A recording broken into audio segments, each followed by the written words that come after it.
एक आदमी भागता हुआ होटल मैनेजर के पास आया और घबराया हुआ बोला, जल्दी चलो, मेरी बीवी होटल की खिड़की से कूद कर जान देना चाहती है। मैनेजर बोला, लेकिन मैं क्या कर सकता हूँ? आदमी, यार खिड़की नहीं खुल रही।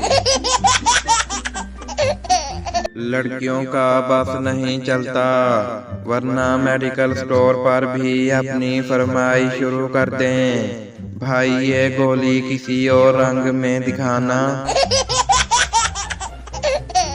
रात के वक्त बच्चा बहुत जोर जोर से रो रहा था। उसकी दादी ने बच्चे की माँ से कहा, बहू तुम इसे लोरी देकर सुला क्यों नहीं देती?